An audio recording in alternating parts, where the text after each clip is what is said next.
Hello बच्चों, आज की क्लास में क्वार्क मॉडल क्या होता है इसके बारे में जानेंगे, इसके बारे में पढ़ेंगे। गेलमैन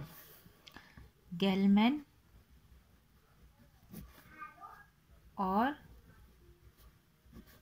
ज्विंग। गेलमैन और ज्विंग ने स्वतंत्र रूप से यह विचार किया था कि हेड्रॉन की संरचना कुछ अन्य मौलिक कणों से हुई है, जिन्हें क्या कहा जाता है, क्वार्क कहा जाता है। तो मेसोन क्या है, एक क्वार्क और एक एंटी क्वार्क की बद्ध अवस्था होती है, जबकि जो बेरियन होता है वो 3 क्वार्क्स की बद्ध अवस्था होती है। तो जो मेसोन होता है वो एक क्वार्क और एक एंटी क्वार्क की बद्ध अवस्था होती है, और जो बेरियन होता है वो 3 क्वार्क्स की बद्ध अवस्था होती है। मेसोन और बेरियन के अष्टतही तरीकों को 3 प्रकार के क्वार्क्स की आवश्यकता होती है। तो इन्हें क्या कहा जाता है, ये जो 3 प्रकार के क्वार्क्स होते हैं, इन्हें कहते हैं यू से अप क्वार्क। 3 प्रकार के क्वार्क की जो आवश्यकता होती है मेसोन और बेरियंस के, ठीक है, की व्याख्या के लिए, तो उसमें एक अप क्वार्क आता है, एक डाउन क्वार्क आता है, और जिसको हम डी से बोलते हैं, डी से, और एक होता है स्ट्रेंज क्वार्क,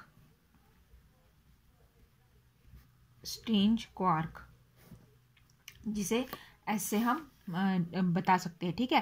तो अप क्वार्क, डाउन क्वार्क और स्ट्रेंज क्वार्क, ये 3 क्वार्क होते हैं। ये मेसोन और बेरियन की व्याख्या के लिए की व्याख्या करते हैं, ठीक है। तो इनका जो नामकरण है, जैसे इनका नामकरण हमने किया है अप क्वार्क, डाउन क्वार्क और स्ट्रेंज क्वार्क, इनका नामकरण जो है वो आइसोस्पिन घटक यानी आइसोस्पिन घटक I3 के मान और विचित्रता S, जो स्ट्रेंजनेस S के मान के कारण रखा गया है, ठीक है। जो U और D है, इसमें U और D जो क्वार्क है उसका I कितना होता है, हाफ होता है। U और D क्वार्क, जो 3 क्वार्क होते हैं U D S, उसमें U और D का जो I का जो मान होता है वो आधा होता है, ठीक है।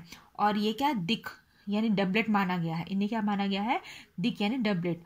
और यू के लिए, ठीक है, यू के लिए जो I3 होता है, I3 किसके लिए, यू के लिए I3 कितना माना गया है, आधा, हाफ माना गया है। और डी के लिए कितना माना गया है, डी के लिए -हाफ माना गया है, ठीक है। तो एस क्वार्क को आइसोस्पिन का एकक यानी अर्थात जैसे एस है, ठीक है। यू और डी के लिए आई कितना है, हाफ है, दोनों के लिए हाफ है। और I3 जो है वो यू के लिए हाफ है और डी के लिए -हाफ है। उसी तरीके से तीसरा क्वार्क है स्ट्रेंज क्वार्क, इसे क्या कहते हैं, स्ट्रेंज क्वार्क कहा जाता है। तो स्ट्रेंज क्वार्क के लिए जो I है वो कितना है, वो 0 है, ठीक है। और I3 भी कितना माना गया है, 0 माना गया है। और U, ठीक है। और तो इसके जो जितने भी गुण हैं, I हो गया, I3 हो गया, ठीक है। और तीसरा है स्ट्रेंज। जो स्ट्रेंज है वो U और D के लिए, स्ट्रेंज जो है वो U और D के लिए 0 मानी गई है, स्ट्रेंज, ठीक है। तो जो स्ट्रेंज क्वार्क होता है वो U और D के लिए 0 माना गया है। और S के लिए कितना माना गया है, S के लिए -1 माना गया है। बच्चों ये आपको थोड़ा ध्यान रखना पड़ेगा, याद रखना पड़ेगा, ठीक है। तो 3 प्रकार के जो क्वार्क हैं, अप, डाउन और स्ट्रेंज क्वार्क, ठीक है। उसमें U और D के लिए जो I है वो आधा है, हाफ है। I3 है वो U के लिए हाफ है और D के लिए -हाफ है।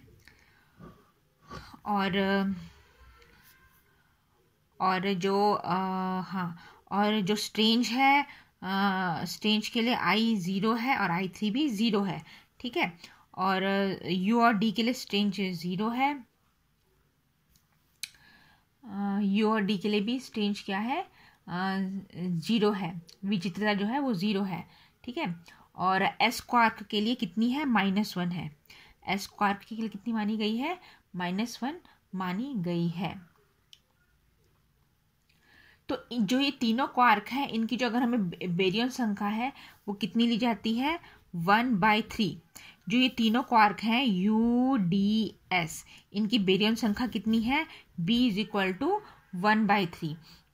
1/3 है। तो अगर इनका हमें चार्ज मालूम करना है, तीनों का U, D और S, इनका अगर हमें चार्ज हमें मालूम करना है, तो जो गेलमान निशिजिमान का सूत्र है, गेलमान निशिजिमा, जो गेलमान निशिजिमा का सूत्र है, क्या सूत्र है वो? Q is equal to I3 plus B plus S/2।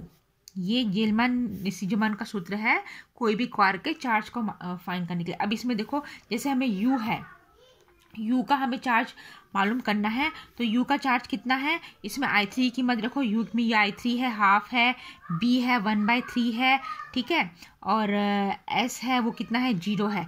तो ये रखोगे तो इसका U का जो चार्ज आएगा वो आएगा 2/3, U का चार्ज 2/3। इसी तरीके से जो D है, D का चार्ज हमें मिलेगा -1/3 और S का भी -1/3। तो तीनों के लिए इसमें I3, B और S की वैल्यू रख के हम U, D और जो स्ट्रेंज क्वार्क है, अप डाउन और स्ट्रेंज का चार्ज फाइंड कर सकते हैं। तो इसमें जो तीनों क्वार्क्स हैं वो क्या है? फर्मियन है। ये जो तीनों के तीनों क्वार्क्स हैं ये क्या है? फर्मियन है। ये इनको क्या कहा जाता है? फर्मियन कहा जाता है। फर्मियन है, और जैसे पता है, हमें पता है जो फर्मियन है, जो जितने भी एलिमेंट्री पार्टिकल है, मूल कण है, वो फर्मियन और बोसोन में बांटे गए हैं। तो फर्मियन है वो अर्धपूर्णांक स्पिन है, तो इनका स्पिन कितना हुआ? हाफ हुआ, आधा हुआ। और इनके एंटी क्वार्क्स है, जितने भी कण हैं उनके एंटी कण भी होते हैं। तो ये जो UDS है, इनका एंटी क्वार्क होगा U बार, D बार और S बार, ठीक है।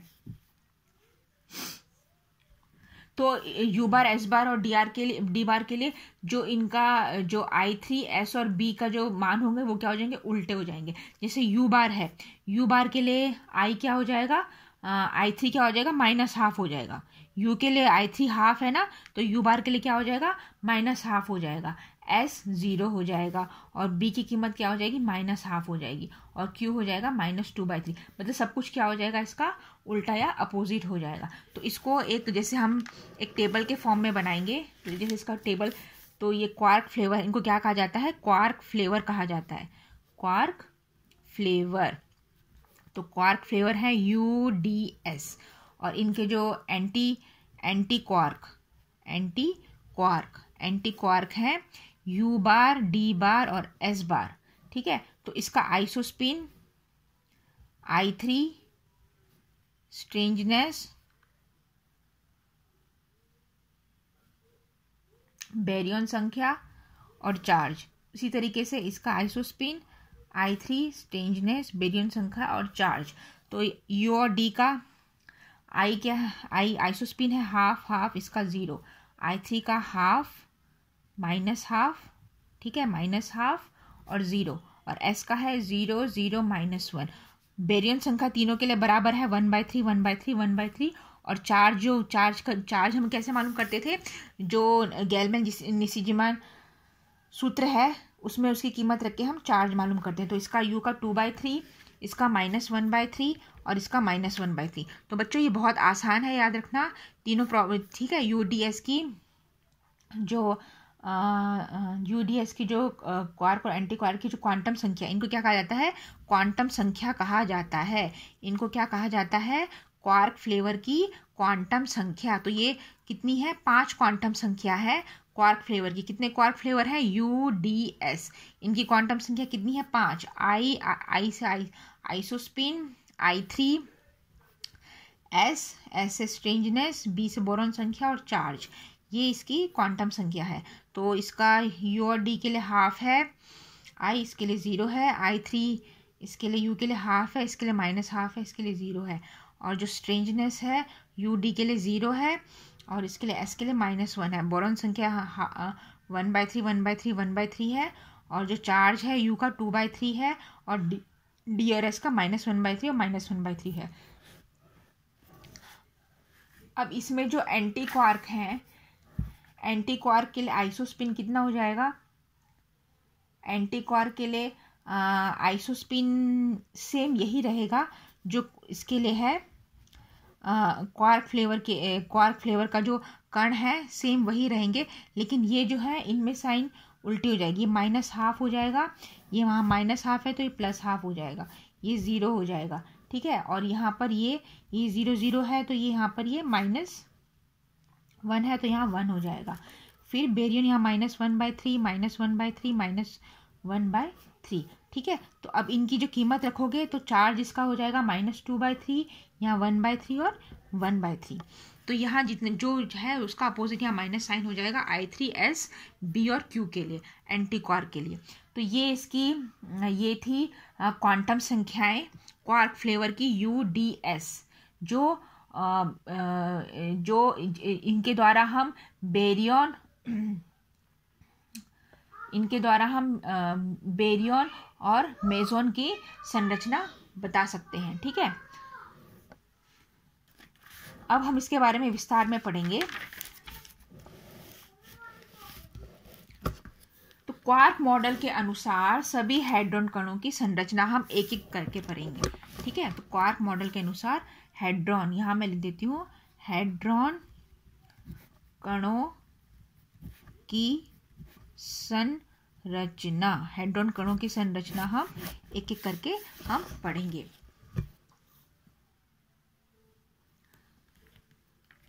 तो जैसे कितने मेसोन है, 8 मेसोन है, 8 मेसोन और 9 बोरियन की संख्या UDS क्वार्क और इनके प्रति क्वार्क से हम समझा सकते हैं। तो मेसोन है, पहले हम मेसोन की संरचना देखेंगे। मेसोन कण में एक क्वार्क होता है और एक प्रति क्वार्क होती है। तो दो होते हैं, एक क्वार्क होगा और एक क्या होगा, इसमें प्रति क्वार्क होगा। तो मेसोन में क्या है, मेसोन में है एक pi plus meson. Pi plus meson जो बना होता है UD बार स्ट्रक्चर से, जो किससे बना होता है, UD बार स्ट्रक्चर से। तो इसका जो संभारिक संख्या है I हो जाएगी इसकी हाफ। U कितना है, U के I की वैल्यू हाफ है और जो D बार है वो भी कितना है, हाफ है। तो ये कितना हो जाएगा, 1। तो पाई प्लस के लिए संभारिक संख्या कितनी हो गई, 1, जो U और D बार फ्लेवर से बना है। किससे फ्लेवर से बना है, U और D बार फ्लेवर से बना है। फिर इसका I3, इनके आधार पे, इन फ्लेवरों के आधार पे मेसोन्स की क्वांटम संख्याएं मालूम कर रहे हैं हम लोग, ठीक है। क्वांटम संख्याएं कौन सी है, I3, ठीक है, चार्ज हो गया, Q हो गया, स्ट्रेंजनेस और बेरियन संख्या, ये सब एक एक करके फाइंड करेंगे। तो I3 हमने मालूम कर लिया, फिर स्ट्रेंजनेस, फिर बोरॉन संख्या, फिर चार्ज, ये हम एक एक करके मालूम करेंगे। तो I3 कितना है, बच्चों, U का ये है हाफ है और D बार कितना है, ये भी हाफ है, तो ये 1 हो गया, ठीक है। तृतीय घटक बोलते हैं इसे, क्या कहा जाता है, तृतीय घटक। फिर विचित्रता संख्या कितनी है, 0 है दोनों की, तो ये हो जाएगी 0। बेरियन संख्या है, U की 1/3 है और इसकी -1/3 है, तो ये 0 हो जाएगी। क्वार्क है, क्वार्क की कितनी है, 2/3 है, ये 1/3 है, तो कितनी हो जाएगी, 1। तो पाई मेसोन की जो संरचना है वो क्वार्क फ्लेवर UD बार से बना है और उसके आधार पे हमने क्वांटम की संख्या हम मालूम कर सकते हैं। तो I1 है, पाई प्लस का I3B 1 है, स्ट्रेंजनेस विचित्रता 0 है, बेरियन संख्या 0 है, चार्ज कितना है इसका, चार्ज इसका +1 है। इसी तरीके से दूसरा जो मेसोन है, पाई माइनस बनेगा U बार D। तो इसका भी हम वैसे ही फाइंड करेंगे। I है, I इसका हो जाएगा हाफ यानी 1। I3 है इसका U बार का हाफ है, D के लिए -हाफ है तो 0 हो जाएगी। विचित्रता दोनों के लिए 0 है तो 0 हो जाएगी। बेरियन संख्या कितनी है, 1/3 -1/3 तो 0 हो जाएगी। आवेश संख्या है 2/3 -2/3, D की -2/3 है, U बार की 2/3 है, तो ये भी 0 हो जाएगी। तो ये जो पाई माइनस है, तो इसको इस तरीके से बता सकते हैं। पाई माइनस U बार D से जो बना होता है इसमें, ठीक है। तो I है इसका I इसका 1 है, 1 के बराबर है और इसमें I3 बेटे बच्चों I3 है वो -½ होता है U बार का। U बार का कितना होता है? -½ होता है और D का भी -½ होता है। तो यहाँ कितना हो जाएगा? यहाँ हो जाएगा -1, यहाँ -1 हो जाएगा। और स्ट्रेंजनेस क्या है? स्ट्रेंजनेस तो बराबर है 0, दोनों की 0 0 होती है। U बार की भी 0 होती है, D की भी 0 होती है, तो 0 हो जाएगी। बेरियन संख्या कितनी है? बेरियन संख्या U बार के लिए -1/3 है और इसके लिए D के लिए 1/3 है, तो ये भी 0 हो जाती है बेरियन संख्या, ठीक है।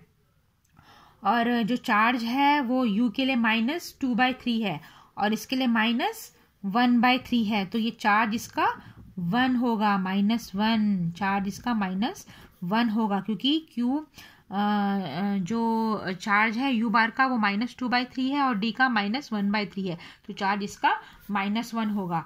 तो ये हो गई जो है पाई मैसन की क्या कहते हैं इसे, ठीक है, इसके क्वांटम संख्या ही, तो क्वांटम संख्या की है वो हमने मालूम करी है। फिर है शून्य, पाई 0 शून्य मैसन। अब ये शून्य मैसन है ये 2 प्रकार से बना होता है, U बार से और D बार से।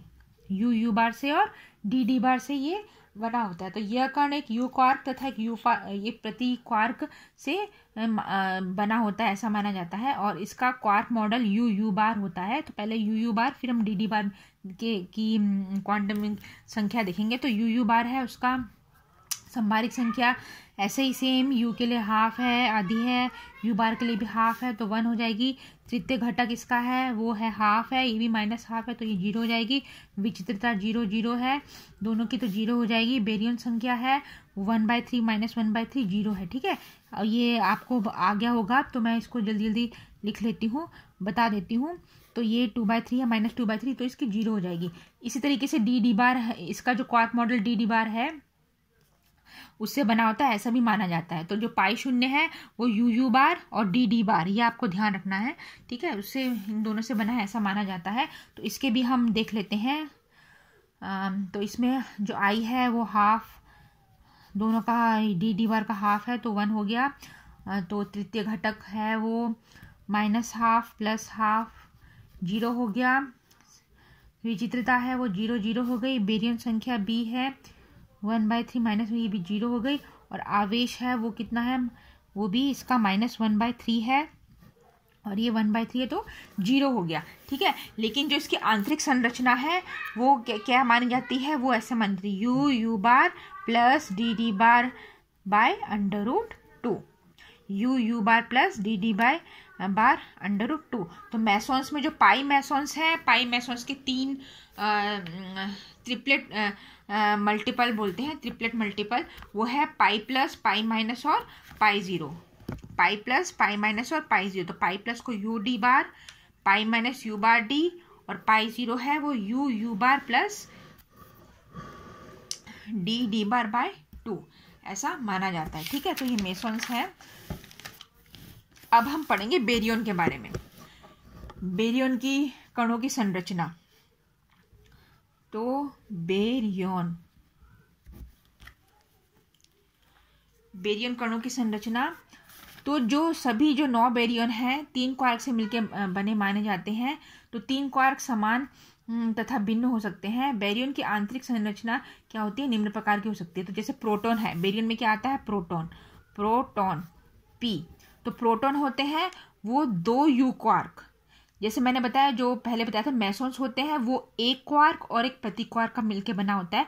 लेकिन जो बेरियन होता है वो जितने भी 9 बेरियन हैं, शायद 9 है, तो 3 क्वार्क से मिलके बने होते हैं। कितने क्वार्क से मिलके बने होते हैं, 3 क्वार्क। तो बेरियन है, जितने भी 9 बेरियन है वो 9 बेरियन है वो कितने क्वार्क से बने होंगे, 3 क्वार्क से बने होंगे। तो प्रोटॉन है, प्रोटॉन किससे बना होता है, 2 U क्वार्क और 1 D क्वार्क, 2 U क्वार्क और 1 D क्वार्क से मिलकर बना होता है। तो इसके अनुसार तो इसका जो तृतीय घटक होता है वो होगा ½ U का ½ होगा, ठीक है, और D का -½ तो कितना हो जाता है, ½ ठीक है। और विचित्रता होगी इसकी 0 0 0 0। बेरियन संख्या 1/3, बेरियन संख्या कितनी होगी, तीनों की 1/3 होती है ना, 1/3 1/3 1/3, ठीक है। तो कितनी हो गई, ये 1 हो गई। और आवेश है 2/3 2/3 -1/3 = 1, ठीक है। तो इसी तरीके से तो प्रोटॉन किससे बना होता है, यू यू डी। तो इसी तरीके से मैं बाकी का लिख देती हूँ, आप अपने हिसाब से मालूम कर सकते हो। जो न्यूट्रॉन है वो 2 डी क्वार्क और 2 डाउन क्वार्क और 1 अप क्वार्क, 2 डाउन क्वार्क और 1 अप क्वार्क से मिलके बना होता है। फिर सिग्मा प्लस, जो सिग्मा प्लस होता है वो 2 अप क्वार्क और एक स्ट्रेंज क्वार्क, 2 अप क्वार्क और 1 स्ट्रेंज क्वार्क से मिलके बना होता है। ठीक है, सिग्मा 0 है, सिग्मा 0 है, वो 1 अप क्वार्क, 1 डाउन क्वार्क और 1 स्ट्रेंज क्वार्क से मिलके बना होता है। सिग्मा माइनस है, वो 2 डाउन क्वार्क और 1 स्ट्रेंज क्वार्क से मिलके बना होता है। लैम्डा 0 है, वो एक क्या कहते हैं, यहाँ लिख देती हूँ मैं, लैम्डा 0 भी इससे बना होता है, 1 अप क्वार्क, 1 डाउन क्वार्क और 1 स्ट्रेंज क्वार्क से मिलके बना होता है। फिर कास्केड, कास्केड जो होता है वो 1 अप क्वार्क और 2 स्ट्रेंज क्वार्क। कास्केड माइनस होता है, वो 1 डाउन क्वार्क और 2 स्ट्रेंज क्वार्क। क्योंकि ये दोनों एंटी है ना, ये दोनों एंटी हैं, तो इसमें एक जो कास्केड 0 है, कास्केड 0 जिसे बोलते हैं, तो वो एक इसको कास्केड भी बोलते हैं और जाई भी बोलते हैं। आप इसको जाई भी बोल सकते हो या कास्केड बोलते हैं, तो जाई बोल सकते हो। तो जाई 1 अप क्वार्क और 2 स्ट्रेंज क्वार्क से मिलकर बना होता है। और जाई माइनस है, वो 1 डाउन क्वार्क, जो इसका एंटी क्वार्क होता है वो 1 डाउन क्वार्क। तो ये अप है, ये डाउन है, और दोनों स्ट्रेंज क्वार्क से मिलकर बना होता है। और ओमेगा माइनस है, वो 3 स्ट्रेंज क्वार्क से मिलके बना होता है। तो ये आपको मेमोराइज करना है। कैसे आप मेमोराइज करोगे?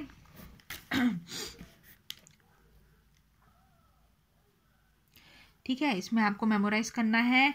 तो यहाँ प्रोटॉन है, U 2 अप क्वार्क और 1 डाउन क्वार्क। तो प्रोटॉन और न्यूट्रॉन, प्रोटॉन न्यूट्रॉन, ये इसके 2 अप है, इसके 2 डाउन है। यहाँ पर अप होगा, यहाँ डाउन होगा। ठीक है, उसी तरीके से ये जो ट्रिपलेट है, ये ट्रिपलेट में आप ध्यान से देखो, सिग्मा प्लस का एंटी क्या है, सिग्मा है, माइनस है। तो यहाँ पर ये 2 अप है, 1 स्ट्रेंज है, तो यहाँ क्या हो जाएगा, 2 डाउन और 1 स्ट्रेंज हो जाएगा। और सिग्मा 0 जो लैम्डा 0 है वो UDS से बने हैं। तो इसमें आपको खाली एक याद करना है, जो एक कण है उसी का याद करना है, और उसका एंटी कण का उसका अपोजिट हो जाएगा। तो जैसे ये कण है, ये सिग्मा का कण है, तो उसका एंटी कण ये है, तो उसका अपोजिट यहाँ हो जाएगा। उसी तरीके से कास्केड है, तो उसका USS है। तो इसमें आपको प्रोटॉन, सिग्मा प्लस, सिग्मा 0 और कास्केड, सिर्फ इन्हीं के ही आपको क्वार्क याद करने हैं, और इनका जो एंटी पार्टिकल है वो उसके अपोजिट रहेंगे। तो प्रोटॉन का क्या है इसमें, UUD। ठीक है, न्यूट्रॉन का हो जाएगा DDU। सिग्मा प्लस है, वो 3 जो क्वार्क फ्लेवर है वो UUS से मिलके बना है, तो सिग्मा माइनस हो जाएगा DDS। ठीक है, सिग्मा 0 लैम्डा 0 UDS से मिलके बना है। और कास्केड 0 है, वो USS है, USS, और ये SSS ओमेगा माइनस। तो ये आपको इस तरीके से करोगे तो याद हो जाएगा।